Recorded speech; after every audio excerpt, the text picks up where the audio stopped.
ನಾವು ಮನ್ಯಾಗ ಎಷ್ಟು ಅಳತಿ ಮಾಡಿ ಅಕ್ಕಿ ಹಾಕಿದ್ರೂ ಒಂದು ಸ್ವಲ್ಪ ಅನ್ನ ಉಳಿತೈತಿ. ಆ ಅನ್ನನ ದಿನ ದಿನ ಒಗ್ಗರಣೆ ಹಾಕೊಂಡು ತಿನ್ನೋಕ್ಕಿಂತ ಈ ರೆಸಿಪಿ ಮಾಡ್ಕೊಂಡು ತಿನ್ರಿ, ನಿಮ್ಮ ಮನ್ಯಾಗ ಎಲ್ಲರಿಗೂ ಬಹಳ ಚಲೋ ಅನಿಸ್ತೈತಿ. ಇದನ್ನು ನೀವು ಬೆಳಿಗ್ಗೆ ಅಥವಾ ಸಂಜೆ ಮುಂದೆ ನಾಷ್ಟ ಅಂತ ಮಾಡ್ಕೊಂಡು ತಿನ್ಬಹುದು. ಮಾಡೋದು ಈಸಿ ಐತಿ ಮತ್ತು ಹೆಲ್ದಿನೂ ಐತಿ. ಜಾಸ್ತಿ ತಡ ಮಾಡ್ಲಂಗ ಇದನ್ನ ಹೆಂಗೆ ತಯಾರಿಸೋದು ಅಂತ ತೋರಿಸ್ಕೊಡ್ತೀನಿ ಬರ್ರಿ. ನನ್ಗೆ ನೆಗಡಿ ಆಗೈತಿ, ಅದರಿಂದ ವಾಯ್ಸ್ ಒಂದು ಸ್ವಲ್ಪ ಚೇಂಜ್ ಆಗೈತಿ, ಅಡ್ಜಸ್ಟ್ ಮಾಡ್ಕೊರಿ. ನಾನು ಇಲ್ಲಿ 1 ಕಪ್ ಅಂದ್ರೆ ಒಂದು ದೊಡ್ಡ ಬಟ್ಟಲ್ದಷ್ಟು ಉಳ್ದಿದ್ದ ಅನ್ನ ತೊಗೊಳಕತ್ತೀನಿ. ನೀವು ನಿಮ್ಮ ಮನ್ಯಾಗ ಎಷ್ಟು ಅನ್ನ ಉಳ್ದಿರ್ತೈತೆ ನೋಡ್ರಿ, ಅದ್ರ ಪ್ರಕಾರ ಮುಂದಿನ ಎಲ್ಲ ಇಂಗ್ರೀಡಿಯೆಂಟ್ಸ್ ಹಾಕ್ರಿ. ಇದು ಉಳ್ದಿದ್ದ ಅನ್ನ ಇರೋದ್ರಿಂದ ಆರೈತಿ, ಇದನ್ನು ಬಿಸಿ ಮಾಡೋ ಅವಶ್ಯಕತೆ ಇಲ್ಲ. ಈಗ ಇದನ್ನು ನಾವು ಗ್ರೈಂಡ್ ಮಾಡ್ಕೊಂಡು ತಗೋಬೇಕು. ಒಂದು ದೊಡ್ಡ ಮಿಕ್ಸಿ ಜಾರ್ನ್ಯಾಗ ಈ ಎಲ್ಲ ಅನ್ನ ಹಾಕ್ರಿ. ನಾವು ಇದ್ರಾಗ ಬರೀ ಅನ್ನ ಹಾಕಿ ಪದಾರ್ಥ ತಯಾರಿಸಿದ್ರೆ ಪದಾರ್ಥ ಅಂಟಂಟಾಕತಿ, ಸಾಫ್ಟ್ ಆಗಂಗಿಲ್ಲ. ಅದಕ್ಕೆ ಇದ್ರಾಗ ಒಂದು ಅರ್ಧ ಕಪ್ನಷ್ಟು ಕಡ್ಲಿ ಹಿಟ್ಟು ಹಾಕೋಣ. ಕಡ್ಲಿ ಹಿಟ್ಟು ಅಂದ್ರೆ ನಾವು ಹಸಿಬೇಳೆ ಹಿಟ್ಟು ಅಂತೇವೆ ನೋಡ್ರಿ, ಅದು. ಈ ಪದಾರ್ಥ ಇನ್ನೂ ರುಚಿ ಆಗಲಿ ಅಂತ ನಾನು ಇದ್ರಾಗ 1/4 ಕಪ್ನಷ್ಟು ಮೊಸರು ಹಾಕಾಕತ್ತೀನಿ. ಇದು ಭಾಳ ಹುಳಿ ಇರಬೇಕು, ಹುಳಿ ಇರುವಂಥ ಮೊಸರು ಹಾಕ್ರಿ, ಅಂದ್ರೆ ರೆಸಿಪಿ ಚಲೋ ಆಕತಿ. ಖಾರಕ್ಕೆ ಬೇಕಾದಷ್ಟು ಒಂದು 3 ಹಸಿ ಮೆಣಸಿನ್ಕಾಯಿ ಹಾಕ್ರಿ. ಅರ್ಧ ಇಂಚಿನಷ್ಟು ಶುಂಠಿ ಹಿಂಗೆ ತೆಳ್ಳಗೆ ಕಟ್ ಮಾಡಿ ಹಾಕ್ರಿ.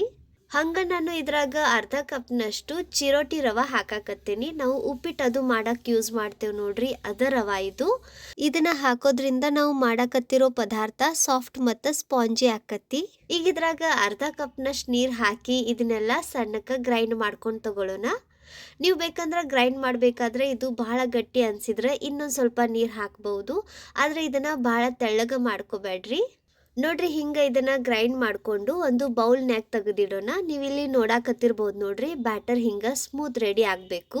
ಈಗ ಮಿಕ್ಸಿ ಜಾರ್ನ್ಯಾಗ ಒಂದು ಸ್ವಲ್ಪ ಮಿಕ್ಸ್ಚರ್ ಉಳಿದಿರ್ತೈತೆ ನೋಡ್ರಿ, ಅದ್ರಾಗನ ಇನ್ನೊಂದು ಸ್ವಲ್ಪ ನೀರು ಹಾಕಿ ಆ ನೀರನ್ನು ನಾನು ಈ ಬೌಲ್ನ್ಯಾಗ ಹಾಕಾಕತ್ತೀನಿ. ಗ್ರೈಂಡ್ ಮಾಡಬೇಕಾದ್ರೆ ನೋಡಿಕೊಂಡು ಆದಷ್ಟು ಸ್ವಲ್ಪ ನೀರು ಹಾಕಿ ಇದನ್ನು ಗ್ರೈಂಡ್ ಮಾಡ್ಕೋರಿ. ಮಿಕ್ಸ್ಚರ್ ತೆಳ್ಳಗಾಗಬಾರ್ದು ನೋಡ್ರಿ, ಕನ್ಸಿಸ್ಟೆನ್ಸಿ ಇಷ್ಟು ಇರಬೇಕು. ಈಗ ಇದ್ರಾಗ ನಾವು ಮೊಸರು ಹಾಕೇವಿ, ಅದರಿಂದ ಟೇಸ್ಟ್ ಬ್ಯಾಲೆನ್ಸ್ ಮಾಡಕ್ಕೆ 1 ಚಮಚೆ ಅಷ್ಟು ಸಕ್ಕರೆ ಹಾಕೋಣ. ರುಚಿಗೆ ತಕ್ಕಷ್ಟು ಉಪ್ಪು ಹಾಕಿ ಇದನ್ನೆಲ್ಲ ಕಲಿಸ್ಕೊಂಡು ತಗೋರಿ. ಬ್ಯಾಟರ್ನ್ಯಾಗ ನೀವಿಲ್ಲಿ ಗಮನಿಸ್ತಾ ಇರ್ಬೋದು ನೋಡ್ರಿ, ಅನ್ನದ ಒಂದು ತುಂಡು ಕಾಣಕತ್ತಿಲ್ಲ, ಅಂದ್ರೆ ಅನ್ನ ಅಷ್ಟು ಸಣ್ಣಕ್ಕೆ ನಾವು ಗ್ರೈಂಡ್ ಮಾಡ್ಕೋಬೇಕು. ಅನ್ನ ಗ್ರೈಂಡ್ ಮಾಡಬೇಕಾದ್ರೆ ಏನು ಮಾಡ್ರಿ, ಮುಂಚೆ ಒಂದು ಸ್ವಲ್ಪ ನೀರು ಹಾಕಿ ಅದನ್ನು ಚಂದಾಗ ಗ್ರೈಂಡ್ ಮಾಡಿ ಆಮ್ಯಾಗ ನೋಡಿಕೊಂಡು ನೀರು ಹಾಕ್ರಿ, ಅಂದ್ರೆ ಅನ್ನ ಪೂರ್ತಿ ನುಣ್ಣಕ್ಕೆ ಗ್ರೈಂಡ್ ಆಕತಿ. ನಾವು ಇದ್ರಾಗ ಅನ್ನ ಹಾಕಿ ಮಾಡೇವಿ ಅನ್ನೋದನ್ನು ಗೊತ್ತಾಗಂಗಿಲ್ಲ, ಮತ್ತು ನಾವು ಮಾಡೋ ಪದಾರ್ಥನೂ ಬಹಳ ಚಲೋ ಆಕತಿ. ನೋಡ್ರಿ, ಹಿಂಗೆ ಕಲಿಸ್ಕೊಂಡ್ಮ್ಯಾಗ ಈಗ ಇದಕ್ಕೆ ಮುಚ್ಚಿ ಇದನ್ನು ಒಂದು 15 ನಿಮಿಷ ಹಿಂಗೆ ಬಿಡ್ರಿ. ಅಂದ್ರೆ ಇದ್ರಾಗ ನಾವೇನು ರವೆ ಹಾಕೇವು ನೋಡ್ರಿ, ಅದು ಚಂದಗ ನೆನಿತೈತಿ. ಇದು ನೆನಿಲಿ ಅಲ್ಲಿವರೆಗೂ ಇದಕ್ಕೆ ಬೇಕಾಗಿರೋಂಥ ಮುಂದಿನ ತಯಾರಿ ಮಾಡ್ಕೊಳ್ಳೋಣ. ನಾನು ಇದನ್ನು ಇಡ್ಲಿ ಪಾತ್ರೆ ಒಳಗೆ ಸ್ಟೀಮ್ ಮಾಡ್ಕೊಳಕತ್ತೇನಿ. ತಳಕ್ಕೆ ನೀರು ಹಾಕಿ ಮುಚ್ಚಿ ನೀರು ಕುದಿಯಾಕ ಬಿಡೋಣ. ಇದ್ರಾಗ ನೋಡ್ರಿ ಇಂಥ ಸ್ಟೀಮರ್ ಪ್ಲೇಟ್ ಇರ್ತೈತಿ. ಈ ಥರದ ಇಡ್ಲಿ ಪಾತ್ರೆ ಇಲ್ಲ ಅಂದ್ರೆ ಸಿಂಪಲ್ ಆಗಿ ನಾವು ಮನ್ಯಾಗ ಕುಕ್ಕರ್ ಇರ್ತೈತಿ ನೋಡ್ರಿ, ಅದ್ರಾಗನು ಇದನ್ನ ಸ್ಟೀಮ್ ಮಾಡ್ಕೊಂಡು ತಗೋಬಹುದು. ಈ ಪ್ಲೇಟ್ಗೆ ಬಟರ್ ಪೇಪರ್ ಹಾಕೋಣ. ನೋಡ್ರಿ, ಇದ್ರ ಸೈಜ್ನಾಗ ನಾನು ಬಟರ್ ಪೇಪರ್ ಕಟ್ ಮಾಡ್ಕೊಂಡು ತಗೊಂಡೇನಿ. ಇದಕ್ಕೆ ಮ್ಯಾಗಿನ ಸೈಡ್ನು ಒಂದು ಸ್ವಲ್ಪ ಎಣ್ಣೆ ಸವರಿ ತಗೋರಿ, ಅಂದ್ರೆ ಬ್ಯಾಟರ್ ಇದಕ್ಕೆ ಅಂಟಂಗಿಲ್ಲ. ಈಗ ಇದನ್ನ ಹಿಂಗೆ ಸೈಡ್ ತೆಗೆದಿಡ್ರಿ. ನಾವು ಬ್ಯಾಟರ್ ನೆನೆಯಕ್ಕೆ ಇಟ್ಟಿದ್ವಿ ನೋಡ್ರಿ, ಅದು ಚಂದಗ ನೆಂದೈತಿ. ರವಾ ನೋಡ್ರಿ ಉಬ್ಬಿ ಬ್ಯಾಟರ್ ಗಟ್ಟಿ ಆಗೈತಿ. ಈಗ ಇದ್ರಾಗ ನಾವು ಬೇಕಿಂಗ್ ಸೋಡಾ ಹಾಕಬೇಕು. 1/4 ಚಮಚೆ ಅಷ್ಟು ಬೇಕಿಂಗ್ ಸೋಡಾ ಹಾಕಿ ಇದು ಆಕ್ಟಿವೇಟ್ ಆಗಲಿ ಅಂತ 1 ಚಮಚೆ ಅಷ್ಟು ನೀರು ಹಾಕಿ ಇದನ್ನ ಕಲಿಸ್ಕೊಂಡು ತಗೊಳ್ಳೋಣ. ಬೇಕಿಂಗ್ ಸೋಡಾ ಬದಲಾಗಿ ನೀವು ಬೇಕಂದ್ರೆ ಇದ್ರಾಗ ಇನ್ನೂ ಹಾಕಬಹುದು. ಬ್ಯಾಟರ್ನ್ಯಾಗ ಹುಳಿ ಮೊಸರು ಹಾಕಿದ್ವಿ ಮತ್ತು ಈಗ ನಾವು ಸೋಡಾ ಹಾಕೇವಿ, ಅದರಿಂದ ಎರಡು ರಿಯಾಕ್ಟ್ ಆಗಿ ಬ್ಯಾಟರ್ ಉಪ್ತೈತಿ. ನೀವಿಲ್ಲಿ ನೋಡಾಕತ್ತಿರ್ಬೋದು ನೋಡ್ರಿ, ಇದ್ರಾಗ ಬಬಲ್ಸ್ ಕ್ರಿಯೇಟ್ ಆಗ್ಯವು. ಈಗ ನಾವು ಮುಂಚೆನೇ ರೆಡಿ ಮಾಡಿ ಇಟ್ಟಿರೋ ಸ್ಟೀಮರ್ ಪ್ಲೇಟ್ನ್ಯಾಗ ಈ ಬ್ಯಾಟರ್ ಹಾಕಿ ತಗೊಳ್ಳೋಣ. ಇಂಥ ಸ್ಟೀಮರ್ ಪ್ಲೇಟ್ ಅಥವಾ ಬಟರ್ ಪೇಪರ್ ಇಲ್ಲ ಅಂತ ತಲೆನ ಕೆಡಿಸ್ಕೊಳಕ್ಕೆ ಹೋಗ್ಬೇಡ್ರಿ. ಮನ್ಯಾಗ ಅಗ್ಲಂತಳ ಇರೋ ಡಬ್ಬಿ ಇರ್ತೈತಿ ಅಥವಾ ಪ್ಲೇಟ್ ಇರ್ತೈತಿ ನೋಡ್ರಿ, ಅದ್ರಾಗ ಎಣ್ಣೆ ಸೌರಿ ಬ್ಯಾಟರ್ ಹಾಕಿ ಕುಕ್ಕರ್ನ್ಯಾಗ ಸ್ಟೀಮ್ ಮಾಡ್ಕೊಂಡು ತಗೋರಿ. ನೋಡ್ರಿ, ಪ್ಲೇಟ್ನ್ಯಾಗ ಹಿಂಗೆ ಬ್ಯಾಟರ್ ಹಾಕಿದ ಹುಟ್ಲೇನ ಇದನ್ನ ತಕ್ಷಣ ನಾವು ಏನು ಬಾಳ್ಗಿ ನೀರು ಹಾಕಿ ಬಿಸಿ ಮಾಡಕ್ಕೆ ಇಟ್ಟಿದ್ವಿ ನೋಡ್ರಿ, ಅದ್ರಾಗ ಇಡಬೇಕು, ಇಲ್ಲಾಂದ್ರೆ ಇದು ಉಬ್ಬಂಗಿಲ್ಲ. ಇಡ್ಲಿ ಸ್ಟ್ಯಾಂಡ್ನಾಗ ನೀರು ಕುದಿಯಾಕತ್ತವು. ಈ ಪ್ಲೇಟ್ನ ಸ್ಟ್ಯಾಂಡ್ ಒಳಗಿಟ್ಟು ಮುಚ್ಚಿ ಇದನ್ನು 15 ನಿಮಿಷ ಉಗಿ ಮ್ಯಾಗ ಬೇಯಿಸ್ರಿ. 15ರಿಂದ 20 ನಿಮಿಷದ ಒಳಗೆ ಇದು ಚಂದಗ ಬೇಯ್ತೈತಿ.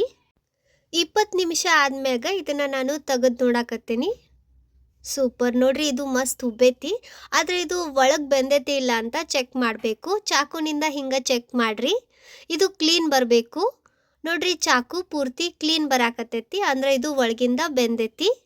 ಇದನ್ನ ಹೊರಗೆ ತೆಗೆದು ಒಂದು ಸ್ವಲ್ಪ ಆರಿಸಿ ಆಮ್ಯಾಗ ತೆಗಿಬೇಕು. ಇದನ್ನ ಹೊರಗೆ ತೆಗೆದಿಟ್ಟು ನಾನು ಇದನ್ನ ಆರಿದ ಮ್ಯಾಗ ತೆಗಿಯಾಕತ್ತೀನಿ. ಎಲ್ಲ ಬಟರ್ ಪೇಪರ್ ತೆಗೆದು ಇದನ್ನ ಈಗ ನಾನು ಕಟ್ ಮಾಡಾಕತ್ತೀನಿ. ಇದ್ರಾಗ ಹುಳಿ, ಸಿಹಿ, ಖಾರ ಎಲ್ಲ ಫ್ಲೇವರ್ ಅದಾವು. ನೀವು ಬೇಕಂದ್ರೆ ಇದನ್ನ ಹಿಂಗೂ ತಿನ್ಬಹುದು. ಆದ್ರೆ ಇದನ್ನ ಇನ್ನೊಂದು ಸ್ವಲ್ಪ ರುಚಿ ಮಾಡಾಕ ಇದನ್ನ ನಾವು ಒಗ್ಗರಣೆ ಹಾಕಾಕತ್ತೇವಿ. ನಾನು ಇಲ್ಲಿ ಅಗಾರೋದವ್ರ ಹಾರ್ಡ್ ಆ್ಯನೋಡೈಸ್ಡ್ ಪ್ಯಾನ್ ಯೂಸ್ ಮಾಡಾಕತ್ತೀನಿ. ಇದಕ್ಕೆ ಒಗ್ಗರಣೆಗೆ ಆಗೋ ಅಷ್ಟು ಅಂದ್ರೆ ಒಂದು 2 ದೊಡ್ಡ ಚಮಚೆ ಅಷ್ಟು ಎಣ್ಣೆ ಹಾಕ್ರಿ. ಎಣ್ಣೆ ಬಿಸಿ ಆದ್ಮ್ಯಾಗ ಇದ್ರಾಗ ಅರ್ಧ ಚಮಚ ಸಾಸ್ವಿ, 1 ಚಮಚ ಜೀರಿಗೆ ಮತ್ತು ಒಂದು ಸ್ವಲ್ಪ ಕರಿಬೇವು ಹಾಕಿ ಇವನ್ನೆಲ್ಲ ಎಣ್ಣೆಗ ಫ್ರೈ ಮಾಡ್ಕೊಂಡು ತಗೊಳ್ಳೋಣ. ಇವು ಚಟಪಟ ಅಂದ್ಮ್ಯಾಗ ಇದ್ರಾಗ ಒಂದು ಸ್ವಲ್ಪ ಖಾರ ಮತ್ತು ಹಿಂಗೆ ಹಾಕ್ರಿ. ಖಾರ ನಾವು ಹಸಿ ಖಾರನೂ ಹಾಕೇವಿ, ಅದಕ್ಕೆ ಈಗ ನೋಡ್ಕೊಂಡು ಹಾಕ್ರಿ. ನಾನೀಗ ಅರ್ಧ ಚಮಚ ಅಷ್ಟು ಖಾರ ಹಾಕೇನಿ ಮತ್ತು 1/4 ಚಮಚ ಅಷ್ಟು ಹಿಂಗೆ ಹಾಕಾಕತ್ತೀನಿ. ಇದನ್ನ ಎಣ್ಣೆಗ ಕಾಯಿಸಿ ತಗೊಳ್ಳೋಣ, ಅಂದ್ರೆ ಕಲರ್ ಚಲೋ ಬರ್ತೈತಿ. ಪ್ಯಾನ್ ಬಹಳನ ಬಿಸಿ ಆಗಿದ್ರೆ ಏನು ಮಾಡ್ರಿ, ಒಂದು ಸ್ವಲ್ಪ ಹೊತ್ತು ಪ್ಯಾನ್ ಆರಿಸಿ ಇದನ್ನ ಬೇಯಿಸ್ರಿ, ಇಲ್ಲಾಂದ್ರೆ ಇದು ಹೊತ್ತೋ ಸಾಧ್ಯತೆ ಇರ್ತೈತಿ.